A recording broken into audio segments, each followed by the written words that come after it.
اذان، نماز، قرآن، یہ پورا دین امام حسین علیہ السلام کی قربانی کی وجہ سے قائم ہے، کیونکہ آج سے 1400 سال پہلے یزید نے یہ اعلان کیا تھا کہ میں نے شریعت محمدی کو نہیں مانتا، میں کھلے عام رسول صلی اللہ علیہ وسلم کے دین کی توہین کرتا ہوں۔ اس وقت یزید کی حکومت آدھی دنیا پہ تھی، پوری دنیا طاقت اور دولت کی وجہ سے خاموش تھی، بس اللہ کے رسول کے امام حسین علیہ السلام تمام انسانوں کے نزدیک اپنی حجت تمام کرتے تھے کہ یزید جھوٹا ہے اور میرا نانا اللہ کا رسول ہے۔ جیسے ہی اس بات کا علم یزید کو ہوتا ہے تو یزید یہ حکم نافذ کرتا ہے کہ امام حسین کو اور اس کے بچوں کو قتل کیا جائے اور ان کی بہنوں اور بیٹیوں کو قید کر کے میرے دربار تک پہنچایا جائے، تاکہ قیامت تک پھر کسی کی ہمت نہ ہو سکے کہ مجھ سے بغاوت کریں۔ بس 10 محرم کے دن آپ کے پورے خاندان کو 3 دن بھوکا پیاسا رکھا شہید کر دیا جاتا ہے۔ جب امام حسین کے تمام ساتھی شہید ہو جاتے ہیں، یہاں تک کہ 6 ماہ کا معصوم علی اصغر بھی تیر کھا کے سو جاتا ہے، تب آخری حجت تمام کرنے کے لیے یزید کی فوج کے سامنے آتے ہیں اور کہتے ہیں، اے لوگو، میں حسین ہوں جس کو اللہ کے رسول کندھوں پر اٹھایا کرتے تھے، میں وہ حسین ہوں جس کو رسول خدا اپنی زبان چسایا کرتے تھے۔ جب جب میں مسجد نبوی میں آتا تو حضور صلی اللہ علیہ وسلم منبر یہ مجھے اپنی گود میں لے لیتے تھے اور دنیا کو بتاتے تھے، یہ حسین جنت کے جوانوں کا سردار ہے۔ اے لوگو، میں تم سے پہچانتا ہوں، تم میں سے بہت سے لوگ ایسے ہیں جنہوں نے یہ منظر خود اپنی آنکھوں سے دیکھا، کیونکہ مجھے قتل کرنا چاہتے ہو، میں نے تمہارا کیا بگاڑا ہے؟ میں تو صرف رسول صلی اللہ علیہ وسلم کی نبوت کی گواہی دے رہا ہوں۔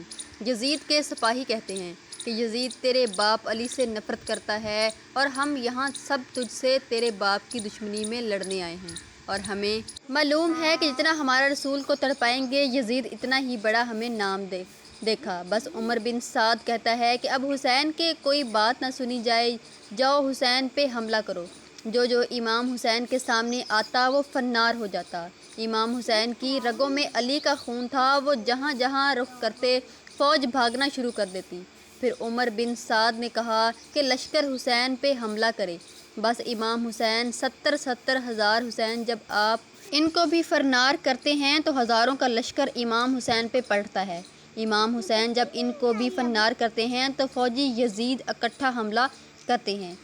آپ شاعر کی طرح لڑتے ہیں، آپ کو کوئی بھی ماں حسین کے سامنے ٹک نہیں پاتا، اور آپ کہتے ہیں، آؤ اٹھو عباس، ایک بھوکے اور پیاس کی جنگ دیکھو تمہارا بھائی حسین کیسے لڑتا ہے۔ تاریخ نے لکھا، میدان پورا ہلنے لگتا ہے، فوج بھاگنا شروع کر دیتی ہے۔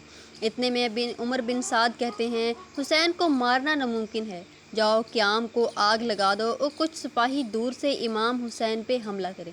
جب امام حسین خیام کی طرف ایک تو تمام سپاہی تیر ماریں، اور جب میدان کی طرف آئیں تو سپاہی خیام کی طرف پلٹ جائیں۔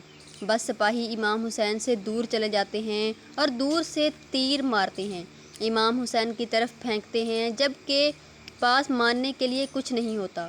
وہ کربلا کی زمین سے پتھر اٹھا کے امام حسین کو مارنا چاہتا ہے۔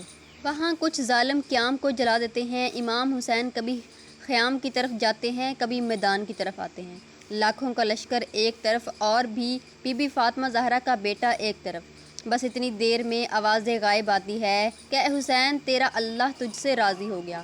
امام حسین تلوار کو روک لیتے ہیں اور اللہ کی عبادت میں مصروف ہو جاتے ہیں اور اللہ کا شکر ادا کرتے ہیں۔ اتنی دیر میں آپ کی پشت پر کوئی ظالم وار کرتا ہے، آپ گھوڑے کی زین سے زمین کو آتے ہیں کہ منظر دور سے جیسے ہی بی بی زین نے دیکھا تو آپ زمین سے کہتی ہیں، اے زمین تھوڑی سی اوپر ہو جا تاکہ میں اپنے بھائی کو دیکھ سکوں، میرا بھائی گھوڑے سے گر گیا۔ بس بی بی زینب جیسے ہی دیکھیں کہ امام حسین سجدے میں ہیں اور شمر امام حسین کے سر کو کاٹ رہا ہے، بس آپ کا سر مبارک جیسے ہی بی بی نور ثنا یہ بلند ہوتا ہے، قرآن کی تلاوت کرتا ہے، سارے یزید کے سپاہی خوش ہونا شروع ہو جاتے ہیں کہ کام تمام ہوا، اب ہمیں یزید انعام دے گا، اور پھر ساری فوج ایک ساتھ ہو کے قیام پہ حملہ کرتی ہے، اندر آ جاتی ہے، بیبیوں کا سامان کو لوٹا جاتا ہے، بیبیوں کے سروں کی چادروں کو کھینچا جاتا ہے، بی بی زینب کے کانوں کی بالیں کو نوچا جاتا ہے۔